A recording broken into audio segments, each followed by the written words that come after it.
নমস্কাৰ বন্ধুসকল, মোৰ চেনেলৰ নতুন এটা ভিডিঅ'লৈ আপোনালোক সকলোকে স্বাগতম জনাইছোঁ।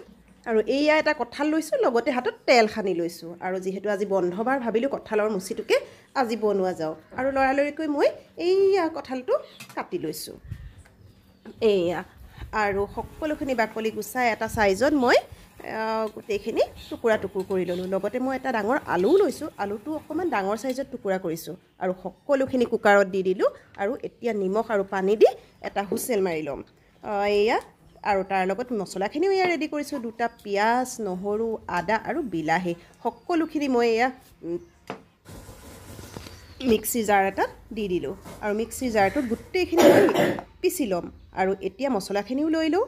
জিৰা পাউডাৰ, ধনিয়া পাউডাৰ, মিট মছলা আৰু কাশ্মীৰী মিৰ্চ, এইখিনি যিখিনি মোৰ লগত আছিল সেইখিনিয়ে অলপ অলপ দি পেলাই বাতি এটাত গুলি ল'ম।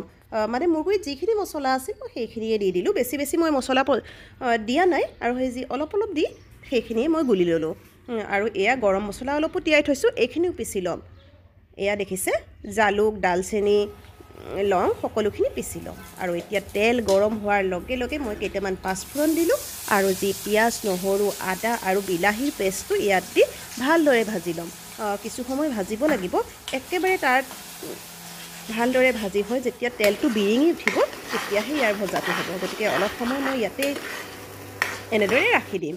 আৰু এতিয়া দেখিছেনে, এয়া অলপ ভজা হৈ গৈছে, পানীখিনি শুকাই গৈছে। গতিকে এই মছলাৰ পেষ্টখিনি যে আছিলে, জিৰা গুড়ি, ধনিয়া গুড়ি, মিট মছলা সকলোখিনি একেবাৰে, লগতে হালধিও দিছোঁ কিন্তু দেই, গোটেইখিনি দি মই অলপমান ভাজি লওঁ। আৰু ভজাখিনি যেতিয়া সম্পূৰ্ণ হ'ল, এইয়া বইল কৰি লোৱা কঁঠাল মুচি আৰু আলুখিনি ইয়াত দি দিম। আৰু এনেদৰে কিছু সময় দি লৰাই লৰাই ভাজি ল'ম, যাতে অলপমান কালাৰটো উঠে। কালাৰটো ভাল হ'লে খায়ো ভাল লাগে, নহয় জানো? আৰু এনেদৰে এইয়া নিমখ দিবলৈ থাকিয়ে গৈছিল। মই এয়া লৰাই লৈ লগতে নিমখো দি দিছোঁ। আৰু কিছু সময় মূৰে মূৰে মই লৰাই আছোঁ। এইয়া আৰু লৰাই এতিয়া ভাবিলোঁ গৰম মছলাখিনিও ইয়াতে দি দিয়া হওক। ইয়াত জালুকো আছে, লং, ইলাচি, ডালচেনি, জালুক, লগতে জিৰাও আছে। মই পিচি লৈছোঁ পটাত। সকলোখিনি ইয়াত দি দিলোঁ। দি পেলাই অলপ সময় লৰাই দিলোঁ। ইয়াত অকণমান পানীও অৱশ্যে দিব লাগিব, যাতে গোটেই মছলাখিনি ভালদৰে মিক্স হৈ যায়। আৰু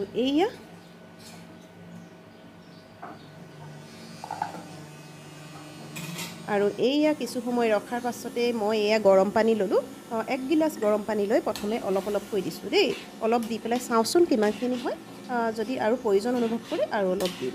এতিয়া যিহেতু ভালদৰে মছলাখিনি মিক্স হ'ব লাগিব, এয়া আৰু অলপ দি দিলোঁ। আৰু এতিয়া যিহেতু উতলিব লাগিব, উতলিলেহে আচল সোৱাদটো ওলায়। আৰু কিছু সময় উতলাৰ পিছত দেখিছেনে, একেবাৰে আঞ্জাখন ডাঠ হৈ আহিছে। আৰু মই এয়া বন্ধ কৰি দিলোঁ, যিহেতু এয়া বন্ধ কৰি থ'বৰ পৰাই হ'ল। এতিয়া আমি খাবই পৰা হ'ল। এইয়া খুব সুন্দৰ হৈছে। আচলতে খাই চালোঁ, খুবেই সুন্দৰ হৈছে। গৰম মছলাৰ পৰা সকলো মছলাৰো গুণটো ওলাইছে। আৰু এনেকৈ অলপ কম মছলা দি খালে খোৱাটো। ভিডিঅ'টো চাই কেনেকুৱা লাগিল আপোনালোকে জনাবলৈ নাপাহৰিব। যদিহে ভাল পালে এটা লাইক নিশ্চয় কৰি দিব।